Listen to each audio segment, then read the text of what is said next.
Hello दोस्तों, आप लोगों का अपने YouTube चैनल द तिरु मंत्र में बहुत बहुत स्वागत है। तो आजकल नपुंसकता की बीमारी काफी ज्यादा फैल रही है, तो आइए इस बीमारी के बारे में गुरुजी से जान ही लेते हैं। अगर आप भी सच्ची श्रद्धा से भगवान को मानते हो तो कमेंट में जय श्री राम जय बालाजी सरकार जरूर लिखें, आपकी सभी मनोकामनाएं पूर्ण हो।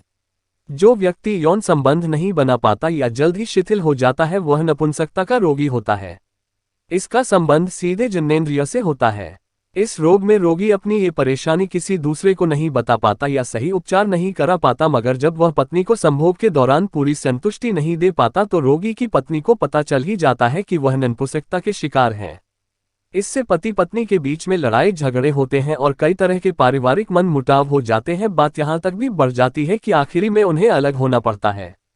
कुछ लोग शारीरिक रूप से नपुंसक नहीं होते, लेकिन कुछ प्रचलित अंधविश्वासों के चक्कर में फंसकर सेक्स के शिकार होकर मानसिक रूप से नपुंसक हो जाते हैं। मानसिक नपुंसकता के रोगी अपनी पत्नी के पास जाने से डर जाते हैं, सहवास भी नहीं कर पाते और मानसिक स्थिति बिगड़ जाती है। कारण नपुंसकता के दो कारण होते हैं, शारीरिक और मानसिक। चिंता और तनाव से ज्यादा घिरे रहने से मानसिक रोग होता है। नपुंसकता शरीर की कमजोरी के कारण होती है। ज्यादा मेहनत करने वाले व्यक्ति को जब पौष्टिक आहार नहीं मिल पाता तो कमजोरी बढ़ती जाती है और नपुंसकता पैदा हो सकती है। हस्तमैथुन ज्यादा काम वासना में लगे रहने वाले नवयुवक नपुंसक के शिकार होते हैं।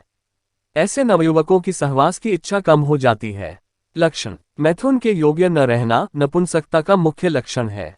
थोड़े समय के लिए कामोत्तेजना होना या थोड़े समय के लिए ही लिंगोत्थान होना इसका दूसरा लक्षण है।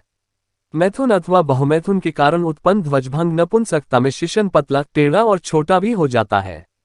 अधिक अमचूर खाने से धातु दुर्बल होकर नपुंसकता आ जाती है।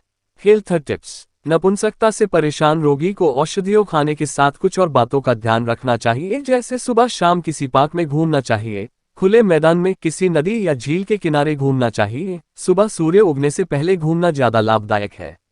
सुबह साफ पानी और हवा शरीर में पहुंचकर शक्ति और स्फूर्ति पैदा करती है। इससे खून भी साफ होता है।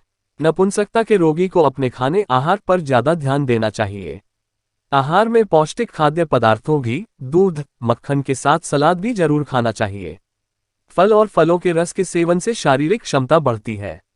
नपुंसकता की चिकित्सा के चलते रोगी को अश्लील वातावरण और फिल्मों से दूर रहना चाहिए, क्योंकि इसका मस्तिष्क पर हानिकारक प्रभाव पड़ता है। इससे बुरे सपने भी आते हैं जिसमें वीर्यस्खलन होता है।